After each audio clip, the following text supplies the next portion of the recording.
지혜의 주여 말씀으로써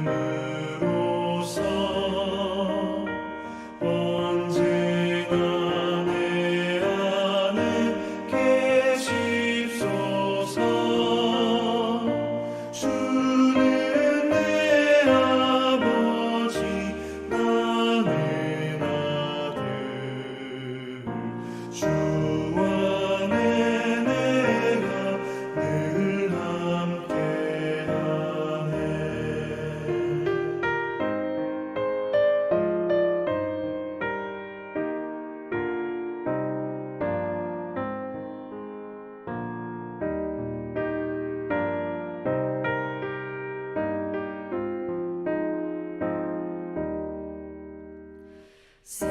세상의 영광 다 모여도 언제나 주님은 나의 기여. 주님만 내 맘에 계시오니 영원한 주님 참 귀하셔라. 영원한 주님 내 승리의 주 하늘의 기쁨을 주옵소서. 어떠한 고난이 닥쳐와도 만유의 주여 소망 되소서. 아멘.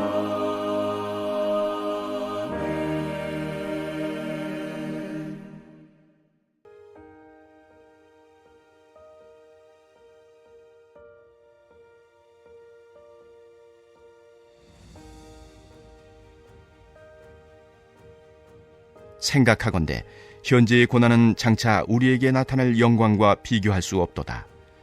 피조물이 고대하는 바는 하나님의 아들들이 나타나는 것이니 피조물이 허무한데 굴복하는 것은 자기 뜻이 아니요 오직 굴복하게 하시는 이로 말미암음이라. 그 바라는 것은 피조물도 썩어짐의 종로로 탄 데서 해방되어 하나님의 자녀들의 영광의 자유에 이르는 것이니라. 피조물이 다 이제까지 함께 탄식하며 함께 고통을 겪고 있는 것을 우리가 아느니라. 그뿐 아니라 또한 우리 곧 성령의 처음 익은 열매를 받은 우리까지도 속으로 탄식하여 양제될 것, 곧 우리 몸의 속량을 기다리느니라. 우리가 소망으로 구원을 얻었음에 보이는 소망이 소망이 아니니 보는 것을 누가 바라리요? 만일 우리가 보지 못하는 것을 바라면 참음으로 기다릴지니라. 이와 같이 성령도 우리의 연약함을 도우시나니 우리는 마땅히 기도할 바를 알지 못하나 오직 성령이 말할 수 없는 탄식으로 우리를 위하여 친히 간구하시느니라. 마음을 살피시는 이가 성령의 생각을 아시나니 이는 성령이 하나님의 뜻대로 성도를 위하여 간구하심이니라. 우리가 알거니와 하나님을 사랑하는 자 곧 그의 뜻대로 부르심을 입은 자들에게는 모든 것이 합력하여 선을 이루느니라. 하나님이 미리 아신 자들을 또한 그 아들의 형상을 본받게 하기 위하여 미리 정하셨으니 이는 그로 많은 형제 중에서 맏아들이 되게 하려 하심이니라. 또 미리 정하신 그들을 또한 부르시고 부르신 그들을 또한 의롭다 하시고 의롭다 하신 그들을 또한 영화롭게 하셨느니라. 할렐루야. 오늘도 예배드리는 심령마다 하나님의 사랑과 은혜가 충만하시기를 축복합니다. 여러분, 우리 인생의 최고의 축복은 우리가 하나님의 자녀가 된 것입니다. 아멘이시죠? 그러나 우리 하나님의 자녀의 삶에도 예상치 못한 어려움, 슬픔, 이 고난의 문제를 마주할 때가 있습니다. 이럴 때 우리는 이런 고난을 어떻게 생각하고 극복해야 할까요? 오늘 말씀을 통해서 이 고난에 대한 신앙인의 올바른 태도를 발견하고 그 고난을 넘어 역사하시는 하나님을 신뢰하는 은혜가 있기를 예수님의 이름으로 간절히 소망합니다. 오늘 본문의 시작을 보면 바울은 우리 인생의 화두가 되는 두 단어를 대조하고 있습니다. 바로 현재의 고난과 미래의 영광이라는 단어입니다. 먼저 우리가 생각할 것은 현재의 고난입니다. 여러분, 이는 우리 성도의 삶에도 여러 가지 고난이 있다는 것을 의미합니다. 때론 하나님의 자녀로 살아갈 때 우리가 더 큰 고난을 마주할 때도 있습니다. 가정과 직장에서 고난을 겪기도 합니다. 또 어떤 이들은 육신의 질병으로, 어떤 이는 재정적인 문제, 물질의 고난, 인간관계에서 고난을 당하기도 합니다. 분명한 것은 하나님의 자녀도 이런 고난이 면제된 것이 아니라는 거예요. 그러나 우리 그리스도인들은 이런 고난 중에서도 놀라운 소망을 발견할 수 있다라고 성경은 분명히 증언하고 있습니다. 18절 말씀을 다시 보시면 이렇게 기록되어 있는데요. 생각하건대 현재의 고난은 장차 우리에게 나타날 영광과 비교할 수 없도다. 아멘. 여러분, 바울은 우리에게 생각해 보라는 거예요. 원문으로 지극하면 너희가 계산해 보라는 것입니다. 지금 우리가 겪고 있는 이 현재의 고난의 크기와 장차 우리가 받을 그 하늘의 영광을 비교해서 계산해 보라는 것이죠. 그리고 그것에 대한 답은 무엇입니까? 우리가 겪고 있는 현재의 고난이 아무리 크다 할지라도 장차 우리가 하나님 앞에서 누리게 될 그 영원한 영광과 감히 비교할 수 없다라는 거예요. 고린도후서 4장 17절에도 이렇게 기록되어 있습니다. 우리가 잠시 받는 환난에 경한 것이 지극히 크고 영원한 영광에 중한 것을 우리에게 이루게 함이니. 바울은 이 땅에서의 고난을 잠시 받는 환난에 경한 것이라는 표현을 쓰고 있습니다. 세번역으로 이 말씀을 보면 일시적인 가벼운 고난이라고 합니다. 여러분, 이 말씀은 사도 바울이 우리 삶의 이 고난과 어려움의 무게를 무시하고 있는 것이 결코 아닙니다. 우리가 알다시피 바울은 그 누구보다 환난과 고난을 많이 당한 사람이었어요. 그럼에도 그가 이 고난과 환난을 이렇게 고백한 이유가 어디에 있습니까? 그 어떤 환난과 그 어떤 어려움도 하나님께서 우리에게 주실 지극히 크고 영원한 영광과 비교할 때 그것이 매우 여러분 작은 것이 되기 때문입니다. 여러분, 우리가 한 가지 상황을 가정해 보겠습니다. 만약 세계적인 부자가 와서 우리에게 제안을 하는 거예요. 아주 중요한 일이 있는데 당신이 나를 위해서 단 하루를 고생해서 일해준다면 당신에게 1,000억을 주겠습니다. 여러분, 우리에게 이런 분명한 약속이 주어졌다고 한번 생각해 보십시오. 하루의 고생과 1,000억을 손익으로 비교한다면 하루 고생하는 것 좀 참고 기다릴 수가 있을 것 같습니다. 마찬가지로 하나님께서 이 땅을 사는 우리에게 여러분 잠시 동안 맡겨주신 귀한 사명이 있다는 거예요. 그리고 이런 사명을 감당할 땐 때론 우리에게 고난과 어려움과 시련, 자기 부인을 겪기도 합니다. 그러나 그 고난 뒤에 하나님께서 예비하신 지극히 크고 무엇보다 영원한 영광이 있음을 믿으시기를 축복합니다. 그래서 오늘 본문 24절과 25절에 이렇게 기록되어 있습니다. 우리가 소망으로 구원을 얻었음에 보이는 소망이 소망이 아니니 보는 것을 누가 바라리요. 만일 우리가 보지 못하는 것을 바라면 참음으로 기다릴지니라. 아멘. 성경은 눈에 보이는 소망, 우리가 눈으로 볼 수 있는 세상의 화려한 영광이 아니라 보이지 않지만 영원한 하늘의 영광을 바라볼 것을 말씀합니다. 그리고 이것을 너희가 인내로 참음으로 기다려라 라고 말씀합니다. 사랑하는 성도 여러분, 오늘 우리가 이 사실을 기억하며 오늘 저와 여러분의 영적인 눈이 활짝 열리시기를 예수님의 이름으로 축원합니다. 여러분, 우리는 고난이 아닌 하늘의 영광에 압도되어 살아가는 사람들입니다. 우리는 잠시 이 땅이 끝이 아닌 영혼을 살아가는 존재입니다.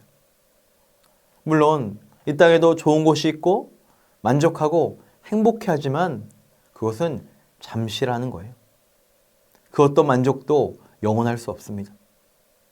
그러나 오직 하늘의 영광만은 영원합니다. 왜냐하면 하나님께서, 영원한 하나님께서 우리의 보증이 되시기 때문입니다. 바라기는 우리 모두 믿음의 눈을 들어 영원한 영광, 그 나라를 소망하며 믿음으로 달려가는 은혜가 있기를 예수님의 이름으로 축원합니다.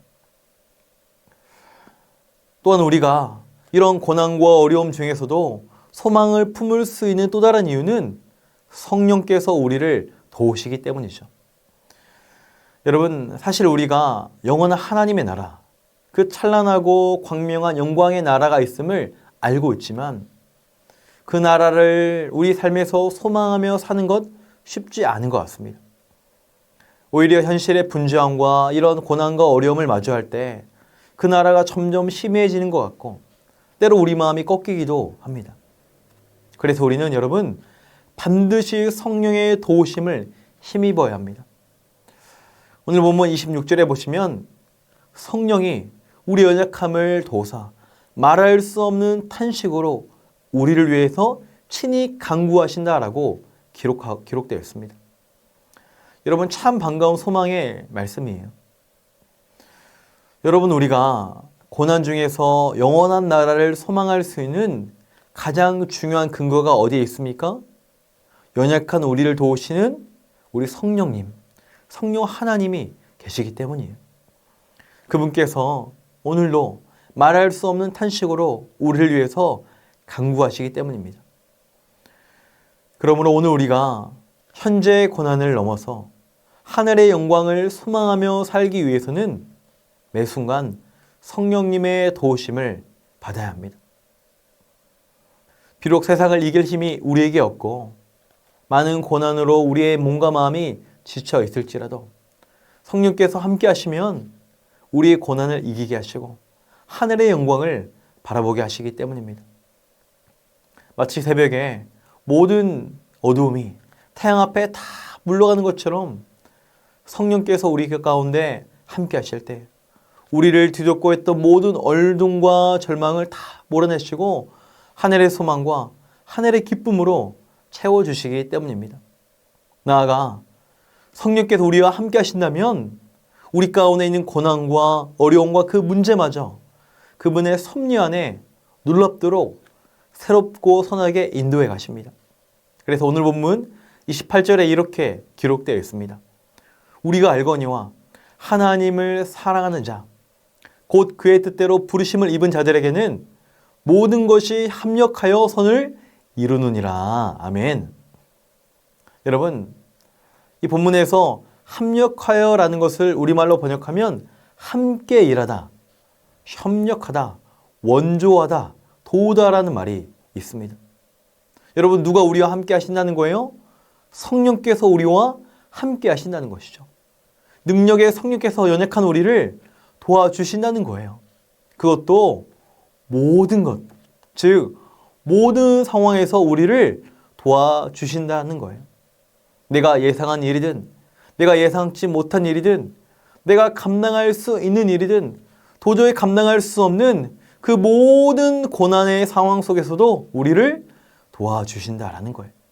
그리고 우리를 도우사 합력하여 선을 이루신다. 여러분, 여기서 선을 이루신다라는 말의 선은 탁월한, 우수한, 훌륭한 의미합니다. 다시 정리해서 말씀드리면 우리가 하나님을 사랑하며 성령님을 의지할 때 성령께서 연약한 우리를 도우사 모든 상황 속에서 우리의 인생을 가장 탁월하고 선하고 완전한 길로 인도하신다는 말씀입니다. 여러분, 이것이 우리 그리스도인들의 가장 강력한 능력이 되는 줄 믿습니다. 우리는 고난을 이겨낼 힘도 능력도 없지만 우리가 성령을 의지할 때 연약한 우리를 성령께서 도우사 현재의 고난을 넘어 천국을 바라보게 하시고 우리 가운데 있는 고난과 슬픔마저 하나님 안에서 가장 선한 길로 인도하시기 때문입니다. 바라기는 이 믿음과 고백이 저와 여러분의 심령 안에 있어 오늘도 성령 하나님의 손을 꼭 붙잡고 믿음의 삶을 담대히 살아내시기를 축원합니다. 더 깊은 기도의 자리, 더 친밀한 성령님과의 교제를 통해 현재의 고난을 넘어 하늘의 영광을 바라보시며 이 땅에서도 하나님이 그 아름답고 위대하신 선하심을 풍성히 누리시기를 예수님의 이름으로 간절히 축원합니다. 말씀을 기억하며 함께 기도하기 원합니다.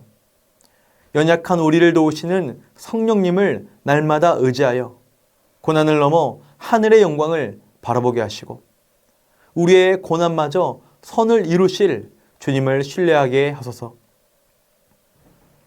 대신자를 향한 하나님의 마음을 품고 기도하며 전도하여 구원의 열매를 맺게 하시고 새성전 건축을 통해 생명의 복음이 열방으로 흘러가게 하옵소서.